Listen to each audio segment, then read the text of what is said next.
Krishna Chaitanya Prabhu Nityananda Shri Advaita Gadadhar Srivasati. Hare Krishna. Here we are again. My name is Latika and this is Bhagavad-gita. And I was going to say we're going to entertain you today, but that's not at all what we are going to do. We're going to read Bhagavad-gita about the absolute truth. But it's quite nice and enjoyable also. I am in the second chapter, Bhagavad-gita as it is, translation and commentary by His Divine Grace A.C. Bhaktivedanta Swami Prabhupada. And we like to understand Bhagavad-gita in the line of how Krishna intended it, and that's why we very much appreciate Srila Bhaktivedanta Swami Prabhupada's translation and comments, because it really helps us to get the right idea. Chapter 2 is the contents of the Gita summarized, so everything is there in condensed form. Then we will expand it further chapter by chapter. This is text 51. Karmayang buddhiyuktahi phalang tyaktva manishinaha janma bandha vinirmukta padangacchantyanāmayam. By thus engaging in devotional service of the Lord, great sages or devotees free themselves from the results of work in the material world. In this way they become free from the cycle of birth and death and attain the state beyond all miseries by going back to Godhead. The liberated living entities belong to that place where there are no material miseries. The Bhagavatam 10:14-58 says, Samashritaye parapalavaplavang mahatpadang punyayasho murare bhavam buddhi vatsa padang parang padang padang padang yadvipadang natesham.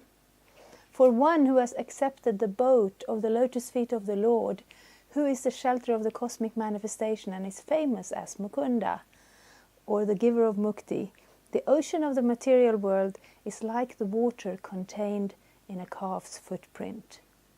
Parang Padam, or the place where there are no material miseries, or Vaikuntha, is his goal, not the place where there is danger at every step.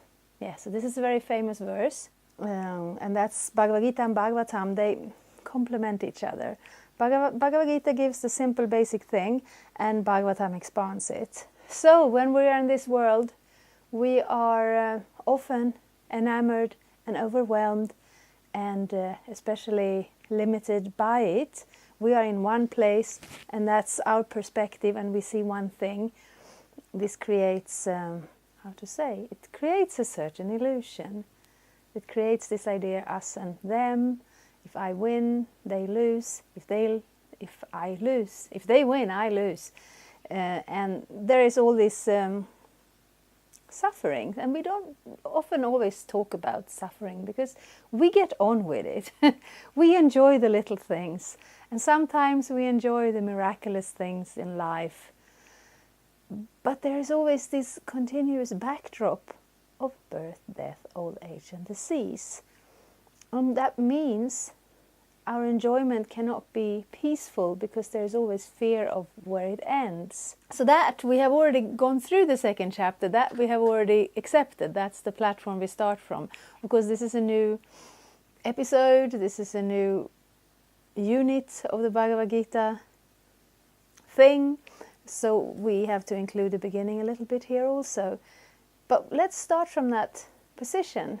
I am an eternal spirit soul, and my natural constitutional position is to be Satchit Ananda, Vigraha, eternal, full of consciousness, knowledge, and blissful.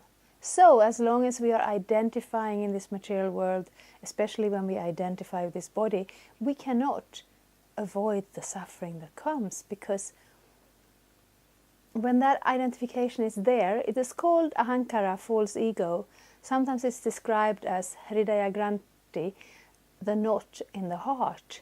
And this knot, it's of course a little poetic, but it's also practical.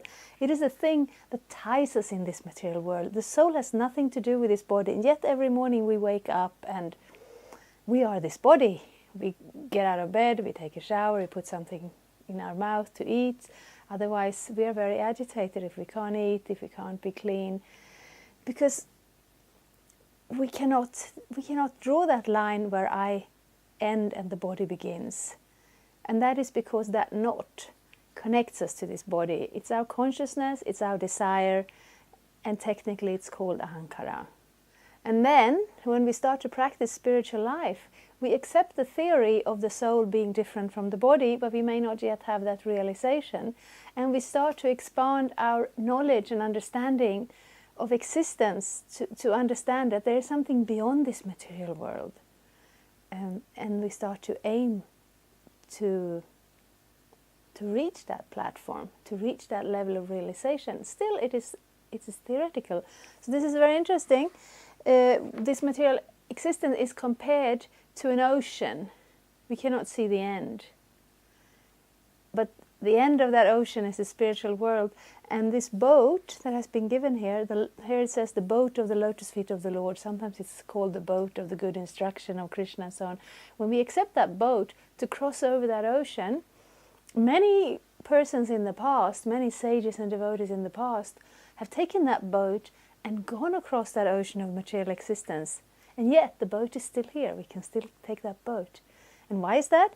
Because for one who has accepted the boat of the lotus feet of the Lord, who is the shelter of the cosmic manifestation, the ocean of the material world is like the water contained in a calf's hoof print.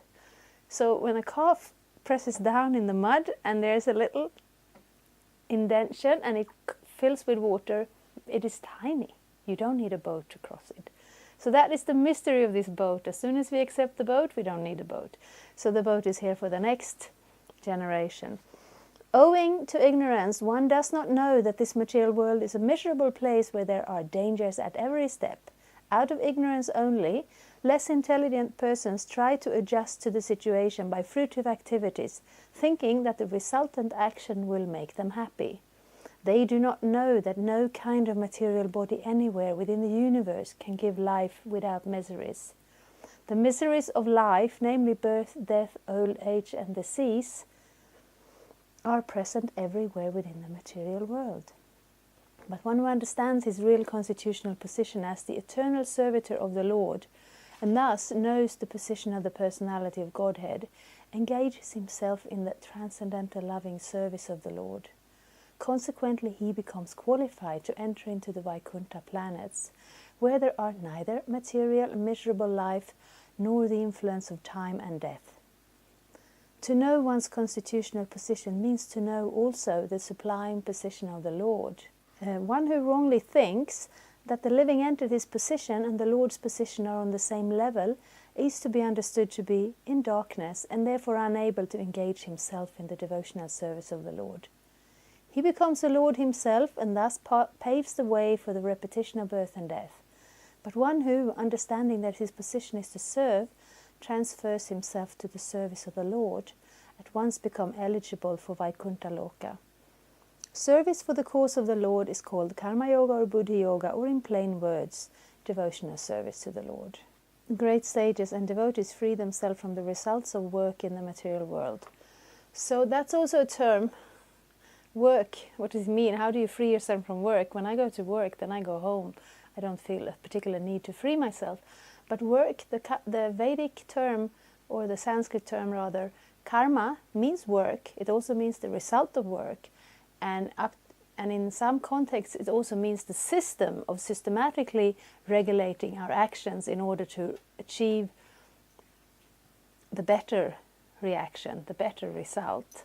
If we commit if we commit horrible activities, if we give pain and suffering to others, if we destroy the world, so many things, we will reap those results. But if we regulate our work and we commit good activities, in a material sense, we dig wells and we plant trees, we give good things, and we limit our own, our own needs, so that we don't impose on somebody else's quota here in this world. Of course, our reactions will be good reactions. Still, those reactions, it doesn't matter how good they are, they will still force us to take birth again in another material body in this material world. A much better body. You know, if you do good activities, you don't have to suffer so much. So we have 5 different, I forget them, there is a list. But our beauty, our strength, like our health, our education, our knowledge, all these things, we have a certain ability for them built in the body we have. We can stretch it a little bit, of course, but basically that's our karma. That is the result from our previous activities. So if we do very harmful, horrible activities that harm the world and harm the other living entities, our good karma will be less and our bad karma will be more.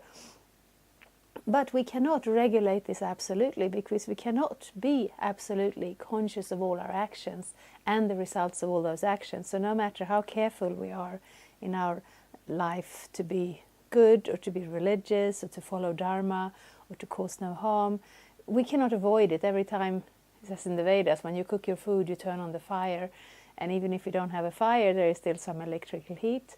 And the small living entities will die because of that. When we walk on the street, there will be some ants. We cannot avoid it absolutely. So we take birth, there is some happiness, there is some suffering, there is some enjoyment, and there is some pain. But even if you get the most perfectly situated situation according to our good karma, we will still die, and that is very painful. So that's what it means. They free themselves from the result of work in the material world. All of that karma, everything that binds us and holds us here. When we take shelter in the service of the Lord, it is lifted. It is taken away. It is nothing we have to concern ourselves with very much. So this is very, of course, very nice if we have that liberationist, salvationist mindset that we want to free ourselves from suffering. But it's also very nice if we think about the fact that we want to become perfectly situated in our spiritual identity and in our service to Krishna, that we actually don't have to do a separate endeavor to get free from all this karma, all this repetition of birth and death.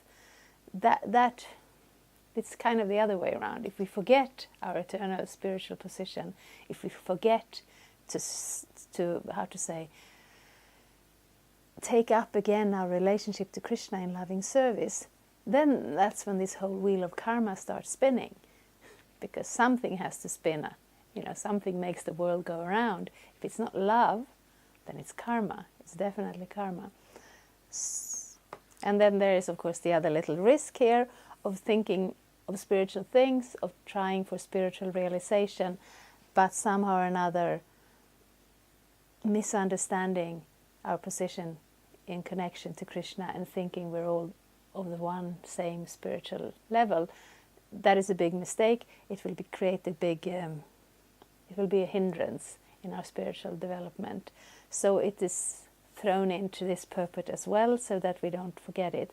But basically here we understand we can engage in Krishna service, we can again situate ourselves in our eternal position as a spirit soul in relationship to Krishna, and all the karmic problems, this material world is compared to an ocean. That whole ocean, that whole problematic ocean shrinks to the little tiny puddle in the hoof print of a calf, and there is nothing to worry about. So that's our Krishna consciousness. It is a very nice thing. Thank you for coming here and hearing Bhagavad-gita with me. Hare Krishna. Thank you for watching. We aim for updates every Tuesday and Friday. Please come back. If you have any questions or comments, please leave them down there. We also have some links and information for you. And there is, of course, the subscribe button. Thank you. Hare Krishna.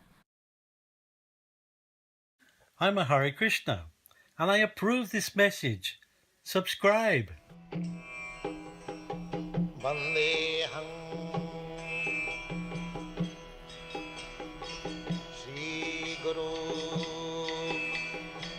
Shri Juta Padakamalam